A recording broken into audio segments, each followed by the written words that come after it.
So you know it can work making the switch to a whole food plant-based diet.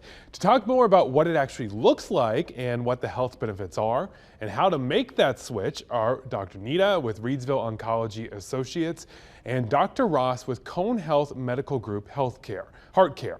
Dr. Nita, what is whole food plant-based eating? Is that just like being a vegetarian? Whole food plant-based diet generally means that the food has to be in its natural form, minimally processed. That way, when you see it on a plate, you can tell what it is. That's in a nutshell what it means by whole food plant-based diet. So to answer your question more directly, we have a clear consensus showing that whole food plant-based diet benefits people, and you can safely recommend it. So I want to know more about what it looks like. Dr. Ross, what would you have for breakfast, for example? So I recommend for people for breakfast, well, one, do you need breakfast? That is a question there, but you need to get adequate protein. If you're going to have breakfast, maybe a plain Greek yogurt with whole fruit where you warm up and blend in with your yogurt. You could consider eggs. Eggs are a good source of nutrition. They got a bad rap for a long time.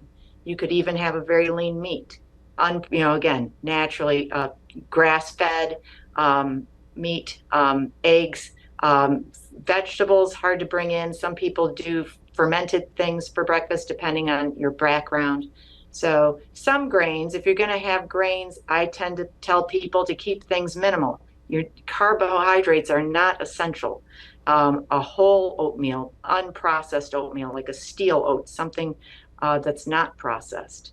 But I tend to tell people to minimize the carbohydrates. Go for the vegetables, protein, fruit through the day. When we talk about not processed food, does that mean just food with one ingredient on the list?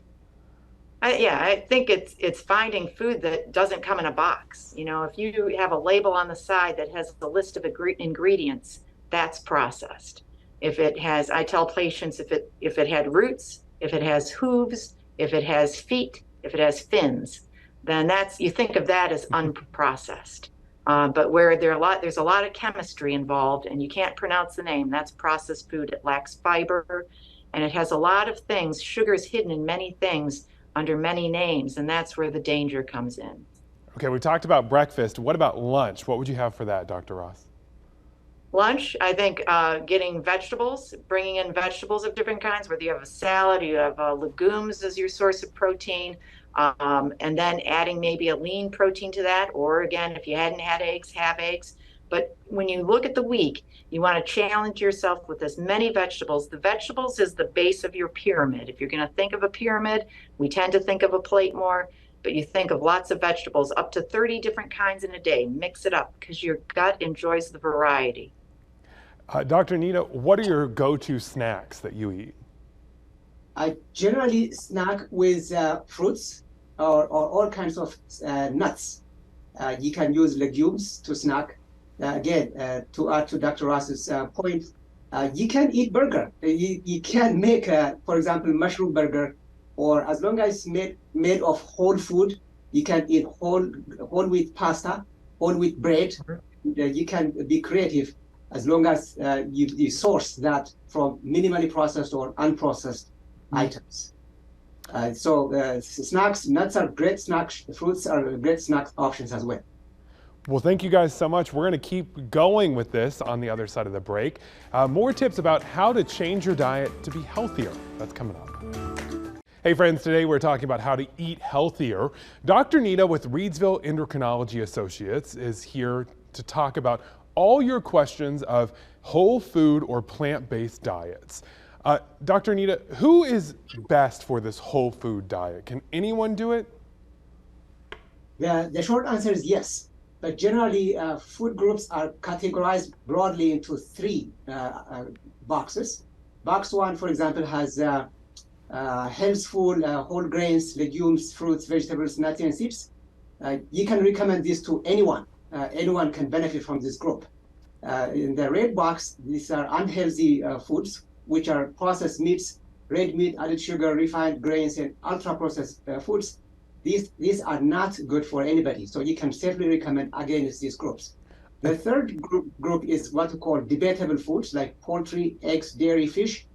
There is some evidence of benefits, especially to growing kids, pregnant mothers, nursing mothers who can benefit from this group. So you can safely recommend those. Generally, however, whole food plant-based diet does not hurt anyone. You can safely recommend it to everybody. So why should someone consider this switch? How much healthier can it make you? Well, the evidence is so strong that the last less than 50 years, our nation has transformed from obesity rate less than 10% to now almost 40%. And there are several factors for this. Chief among them is unhealthy or suboptimal dietary choices. So the research shows that if we have to tackle the epidemic of chronic disease, including obesity, we have to switch to whole food plant-based diet, which has been proven a lot of places to show that communities consuming whole food plant-based diet do have less prevalence of these chronic diseases. I've thought before about switching to this whole food, but I'm worried I don't have enough time to do all the cooking involved in it. How do you handle that? Actually, the healthier option is easier option because you plan it, you shop for it, and it's a matter of mixing those together.